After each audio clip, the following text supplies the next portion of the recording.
Bonjour, bonsoir les amis Gilets jaunes. Bon alors, une bonne nouvelle quand même, hein, que ça soit clair, le virus est fini, puisqu'il perd sa contagiosité. Ça veut dire, c'est simple, hein, il est de moins en moins contagieux, grâce principalement au soleil, hein, c'est clair.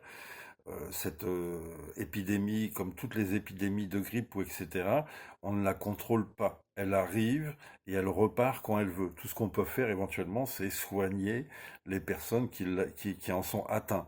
Mais on n'a jamais réussi, si tu veux, à éradiquer une grippe ou quoi que ce soit. C'est quand c'est saisonnier, ça arrive et ça repart tout seul. Et là, la baisse de la contagiosité montre que ça y est, c'est terminé. Hein, on en a de moins en moins des cas. Et bah voilà, quoi, c'est le principe. Et donc, tous ceux qui parlent de la deuxième vague sont des menteurs. Ouais. Et alors ça, c'est pas de moi, hein, cette phrase complète, c'est du professeur Raoult, hein, le meilleur épidémiologiste au monde. La phrase complète, le virus est fini puisqu'il perd sa contagiosité et tous ceux qui parlent de deuxième vague sont des menteurs. Donc on est coincé évidemment par ce système, cette dictature sanitaire, hein, qui nous coince, qui nous confine, qui nous contraint de toutes sortes de manières. Ça, c'est la chose contre laquelle on va devoir résister. Mais la bonne nouvelle, évidemment, c'est que tu ne crains rien, euh, ou tout du moins pas plus que d'habitude, quoi. Hein, on peut tous mourir à l'instant, on est d'accord, mais tu ne crains rien de particulier par rapport à cette épidémie. C'est un film qu'on nous fait depuis le début. Et tout le monde s'en rend compte, heureusement, et bon, affaire à suivre, mais ça va se payer cher, ce mensonge. Alors, je voulais faire juste un petit mot sur des collabos et sur des résistants.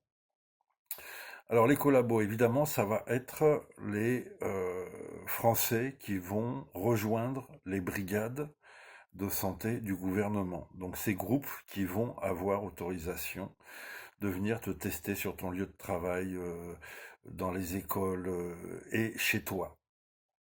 Hein. Et on va pouvoir venir voilà, tester tes enfants chez toi à n'importe quelle heure de la journée. Et il y aura de la police si jamais tu veux pas, quoi. Hein. Ces brigades vont te poursuivre, vont te rechercher. Enfin voilà, là on est vraiment dans une organisation.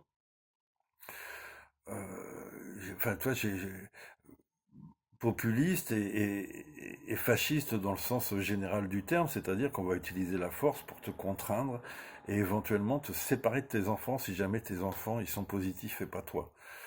Ça c'est faut bien comprendre que les collabos c'est ce qu'ils vont faire. Ils vont rentrer chez toi, ils vont te tester parce que alors voilà, c'est quand même incroyable. C'est-à-dire qu'on envoie les enfants à l'école.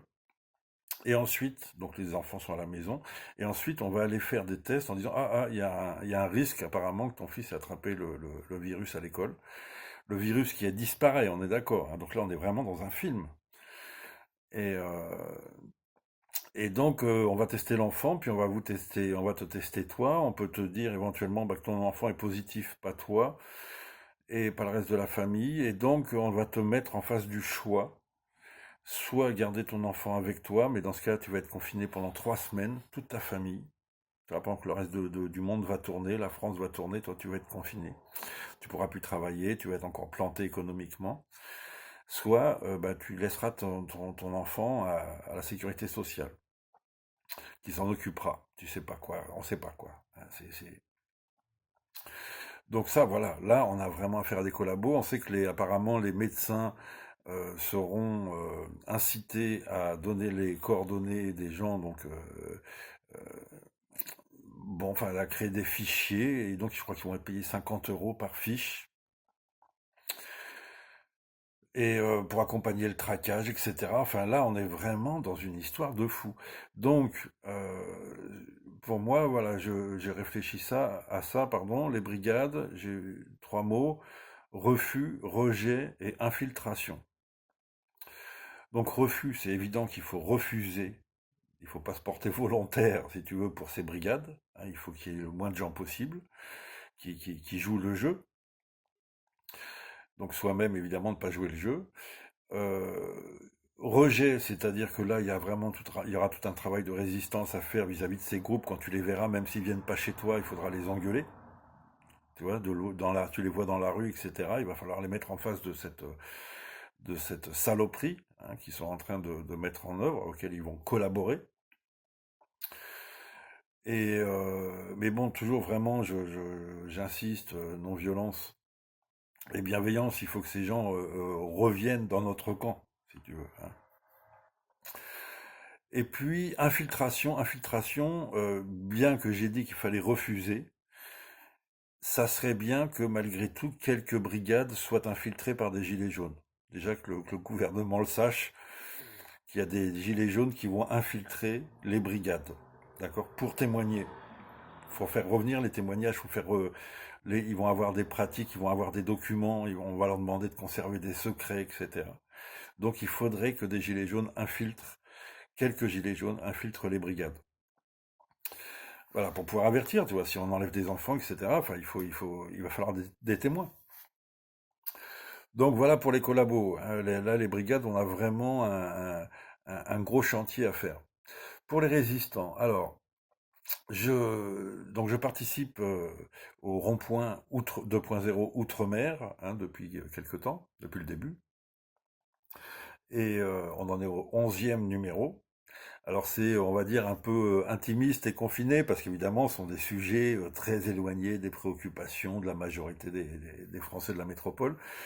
Mais c'est vraiment, si tu veux, comment te dire, des citoyens qui, au-delà de ces différences, sont dans la même démarche que les Gilets jaunes dans la question du bien commun, évidemment, et du monde meilleur. Et donc nous avons là de formidables alliés. Et il faut pas oublier que le QG Zazalé de l'île de la Réunion est le dernier QG de France habité en permanence, hein, où ils ont généré, ça y est, une petite vie, une petite économie, une petite société. Et donc rien que ça, force et honneur, tu vois, à la Réunion, aux Gilets jaunes de la Réunion, parce qu'un rond-point, c'est gilet jaune, hein. Euh, et donc, alors là, nous allons faire notre émission en live, parce qu'avant, on la faisait pas en live, parce qu'on a évidemment d'énormes problèmes de décalage horaire. C'est pas évident de mettre tout le monde debout à la même heure, tu vois, et libre à la même heure. Et donc, on le fait. Alors, on faisait nos émissions enregistrées qu'on diffusait le vendredi. Maintenant, nous allons faire nos lives le mercredi, donc c'est-à-dire aujourd'hui. Et ça va être à 13 heures. Donc sur la chaîne du Rond-Point 2.0, hein, tu vas trouver. Ça va être à 13 heures. Il y a une petite coquille, c'est effectivement parce que là on a mis une annonce, et sur l'annonce il y a écrit que c'est à 10 heures du matin, heure française. Mais non, c'est bien à 13 heures. Et pour te dire, voilà, l'ampleur du décalage horaire pour organiser ce genre d'émission. Et donc ça va être en direct donc à 13 heures à Paris, heure de France, heure de métropole, pardon. Mais Guadeloupe et Martinique, pour eux, il sera à 7 heures du matin. Donc là, on a nos amis de Guadeloupe et de Martinique qui vont participer, là, tout à l'heure. Nos amis de Guyane, il sera 8 heures du matin. Nos amis de La Réunion, il sera 15 heures de l'après-midi. Et nos amis de Nouvelle-Calédonie, à l'autre bout de la planète, il sera 22 heures. Euh, c'est voilà, ça c'est vraiment, nous on est très heureux et très fiers de créer ce média avec tous ces décalages horaires, si tu veux. Euh, c'est peut-être la première fois dans l'histoire de l'outre-mer et qu'on arrive à créer comme ça ces réunions. Ils ont dû le faire avec des radios, je pense. Il y en a qui ont dû essayer, mais là, si tu veux, cet outil internet, cet outil du live nous permet là de faire des réunions incroyables, quoi. Donc voilà, et donc nous allons, surtout, c'est ça donc, dont je voulais te parler, nous allons euh, inviter un représentant des 500 frères de Guyane. Je ne sais pas si tu connais. C'est un mouvement qui est né, alors j'ai pas la date, mais justement, bon, il nous expliquera, hein, mais il est né je crois en 2017 ou quelque chose comme ça, suite à un meurtre et à des gros problèmes d'insécurité. Il y a donc eu toute une série de malabars, il faut bien le dire. Si tu regardes les images, va chercher les images des 500 frères de Guyane, des malabars, des costauds qui ont tous mis une cagoule, ils s'habillent en noir, ils mettent des cagoules et ils disent bon maintenant c'est terminé quoi. Je veux dire, un, il faut que les voyous se calment, et deux, il faut que l'État fasse son boulot. D'accord? C'est pas parce que tu es en Guyane à plusieurs milliers de kilomètres de la métropole que tu n'as pas le droit à la sécurité. Donc il y a un moment, de toute façon, c'est les motifs de révolution, j'ai toujours dit, c'est la faim et la sécurité. Donc là, ils ont franchi ce cap-là, tu vois, et c'est très impressionnant. Je mettrai un petit lien, tu verras les images. Et ils ont obtenu, vraiment, ils ont bloqué le pays, ils ont obtenu énormément de choses. C'était les gilets jaunes avant les gilets jaunes. Hein, vraiment, et donc on a énormément de choses à apprendre d'eux. D'accord? Et bon voilà, il nous expliquera hein, tout ce qu'ils font. Et puis on parlera surtout du projet Espérance. Oh, quel joli mot, quel joli mot, quel joli nom. Projet Espérance. Salut. Le projet Espérance, c'est ce grand projet qu'on appelle aussi la Montagne d'Or, qui avait été arrêté en Guyane et qui vient d'être relancé là pendant le confinement. Enfin justement, il va tout nous expliquer encore une fois. Le frère de Guyane. Mais a priori, si tu veux, voilà, t'imagines la belle forêt que tu aimes. Là, je sais pas laquelle. Tu vois le beau paysage que tu connais, que tu aimes, à côté de chez toi. Tu vois la belle campagne. Et ben là, ils vont faire une tranchée. Écoute-moi bien, de 1500 mètres de long, 1,5 km de long, 300 mètres de large, 500 mètres de profondeur. C'est fini, tu vois. Il te déchire ton pays pour aller chercher de l'or. Et ben écoute, voilà, on va parler de tout ça. Ça va vraiment être très intéressant. C'est nécessaire de se former et s'informer sur cette situation. Et c'est vraiment utile de rencontrer des gens qui ont concrètement résisté à l'État français. Hein, voilà, le côté pot de terre contre pot de fer. Et qui ont, alors justement, ils vont pas, il nous dira hein, s'ils sont satisfaits ou s'ils ont encore d'autres combats à mener, ce qu'ils ont gagné, ce qu'ils n'ont pas gagné, etc. Est-ce que les choses ont évolué en termes de sécurité en Guyane, etc., etc. Voilà les amis, ça va être passionnant, je l'espère. Et à très bientôt. On ne lâche rien. Soyez des résistants. Hein, voilà, résistants au collabo. Il n'y a pas le choix, les amis.